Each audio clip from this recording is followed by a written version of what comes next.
Hello, everybody. Today we're going to talk about one of the most fundamental and basic circuits in electronics is what we call a voltage multiplier. So, a voltage multiplier, where can it be used? We can use it in on TVs, we can use it on X-rays, we can use it in nuclear weapons. Okay. I will leave this blank. We will talk about this later because this is quite impressive. We actually use voltage multipliers to create nuclear weapons. We actually used voltage multiplier to create the first nuclear weapon of the history, and this is actually the most impressive part of this video.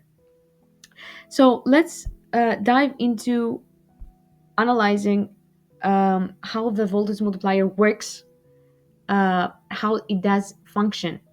So a voltage multiplier is a basic circuit. It's characterized by a coefficient A, and it takes an AC input. Let's use a sinusoidal input this time with a maximum voltage Vmax. And the output is actually a DC voltage that is A times Vmax. So what's happening here? The input is actually an AC voltage and the output is a DC voltage that is a multiplier of the maximum voltage of the input, of the peak voltage of the input. Now this is very interesting.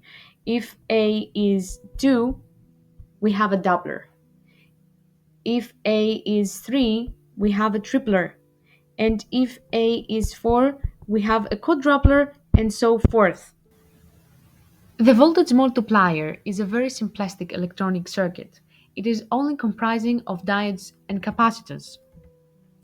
And there is a relationship between the A coefficient and the number of pairs of capacitors and diodes we have. If we have two pairs of capacitors and diodes, then the coefficient A is 2 and we have the doubler. If we have three pairs of diodes and capacitors, then we have the tripler and so forth. Now we're going to talk about the doubler, which is the most fundamental voltage multiplier. And before we go on to LTSpice platform to simulate the circuit, I will take some time to explain how it works when we apply a sinusoidal input during the first negative and positive half cycle. So this is our okay, it doesn't look very good, but you understand, you get the concept. This is the input, it's sinusoidal, its peak value is 100, and we are in the first negative half cycle right here.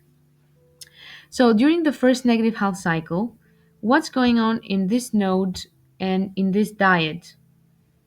Here we have a peak value of minus 100, right? Because we are in the first negative half cycle. And this is the ground. So this diode is forward bias. You must review the diode chapter if you don't know what I'm talking about. So it's forward bias and it will allow current to flow in this direction. And this will lead this capacitor to charge up to 100 volts. Now, during the positive half cycle, we're right here, this node, this node will have 100 volts peak value from the source, plus another 100 from the capacitor, because the capacitor stores and holds the stored voltage there. It works like a potential. So this diode will actually have a maximum voltage of 200. Excuse me for this. So this is 200. It doesn't look like 200, but it is. So this diode D2 is also forward biased because here we have the cathode and 200, and this is connected to the ground. So this will lead this capacitor C2 to charge up to 200 volts, and it will hold it steadily. Let's now simulate the circuit of a doubler on LTSpice. By the way, LTSpice is a very useful platform for engineers. It can help you solve very complex problems concerning circuits, of course, sketch functions, and diagrams, and you can download it for free. The only thing you have to do is to sketch the circuit and determine the right running time, like depending on the input, on the frequency of the input. So let's simulate the circuit and see the relation between the input and the output and check if our predictions and explanations were correct. Right. So let's go step by step. This is the voltage um, of the input, right? Sinusoidal, peak value 100. This is what is the waveform of the node between C1 and D1. And we were expecting something like that because it is also sinusoidal since it is connected to the source, but it's shifted upwards because we have the stored voltage of the capacitor C1 added to it every time. And this is the output of C2. It is a DC voltage and it peaks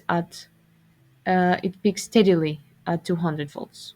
So our predictions were correct and our explanations were too.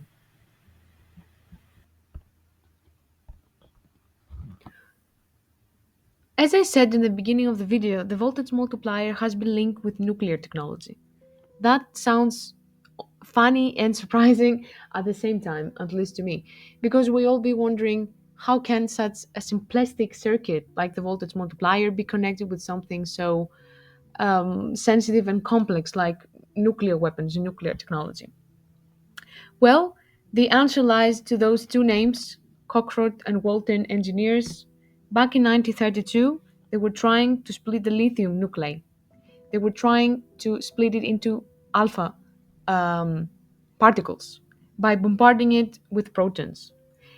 And that was an attempt to make the first nuclear reaction of all time.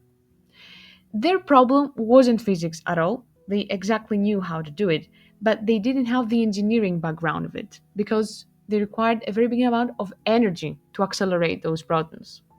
So they came up with the idea of creating a gigantic version of a doubler that could take in an AC input and turn it into hundreds of kilovolts to make this artificial reaction. So did they. They took an AC input voltage and they turned it into about 600 kilovolts. And that led to the first nuclear reaction and today's nuclear technology. I will not say more about that, it's quite sensitive.